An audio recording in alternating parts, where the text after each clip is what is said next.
আখেরি জামানায় কিয়ামতের নিকটবর্তী সময়ে মিথ্যুক দাজ্জালের আবির্ভাব ঘটবে। দাজ্জালের আগমন কিয়ামত নিকটবর্তী হওয়ার সবচেয়ে বড় আলামত। মানব জাতির জন্যই দাজ্জালের চেয়ে অধিক বড় বিপদ আর নেই। বিশেষ করে সে সময় যে সমস্ত মুমিন জীবিত থাকবে তাদের জন্য ঈমান নিয়ে টিকে থাকা অত্যন্ত কঠিন হয়ে পড়বে। সমস্ত নবী আপন উম্মাতকে দাজ্জালের ভয় দেখিয়েছেন। আমাদের নবী সাল্লাল্লাহু আলাইহি ওয়াসাল্লামও দাজ্জালের ফিতনা থেকে সতর্ক করেছেন এবং তার অনিষ্ট থেকে বাঁচার উপায়ও বলে দিয়েছেন। ইবনে উমার রাত নবী সাল্লাল্লাহু আলাইহি ওয়া মান রাত قام رسول الله صلى الله عليه وسلم في الناس فأثنى على الله بما هو أهله ثم ذكر الدجال فقال إني لأنذركموه একদা নবী সাল্লাল্লাহু আলাইহি ওয়াসাল্লাম দাঁড়িয়ে আল্লাহর যথাযোগ্য প্রশংসা করলেন।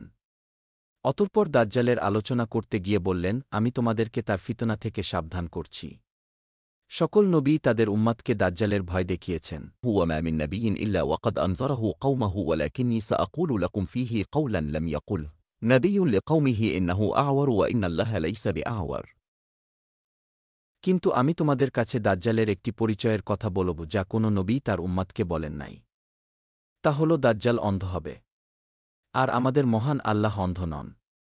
নাওয়াস বিন শামান রাত বলেন, ذكر رسول الله صلى الله عليه وسلم الدجال ذات غداة فخفض فيه ورفع حتى ظنناه في طائفة النخل قال فانصرفنا من عند رسول الله صلى الله عليه وسلم ثم رجعنا إليه فعرف ذلك فينا فقال ما شأنكم قال قلنا يا رسول الله ذكرت الدجال الغدا فخفضت فيه ورفعت حتى ظنناه في طائفة النخل قال غير الدجال أخوف لي عليكم إن يخ একদা রাসূল সাল্লাল্লাহু আলাইহি ওয়াসাল্লাম সকালবেলা আমাদের কাছে দাজ্জালের বর্ণনা করলেন।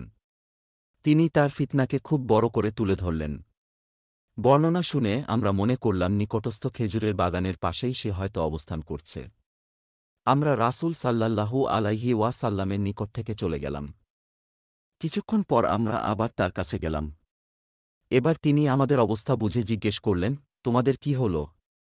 আমরা বললাম, হে আল্লাহর রাসূল, আপনি যেভাবে দাজ্জালের আলোচনা করেছেন তা শুনে আমরা ভাবলাম হতে পারে সে খেজুরের বাগানের ভিতরেই রয়েছে। নবী সাল্লাল্লাহু আলাইহি ওয়াসাল্লাম বললেন, দাজ্জাল ছাড়া তোমাদের উপর আমার আরও ভয় রয়েছে। আমি তোমাদের মাঝে জীবিত থাকতেই যদি দাজ্জাল আগমন করে তাহলে তোমাদেরকে ছাড়া আমি একাই তার বিরুদ্ধে ঝগড়া করব। আর আমি চলে যাওয়ার পর যদি সে আগমন করে তাহলে প্রত্যেক ব্যক্তি নিজেকে হেফাজত করবে। আর আমি চলে গেলে আল্লাহই প্রতিটি মুসলিমকে হেফাজতকারী হিসেবে যথেষ্ট।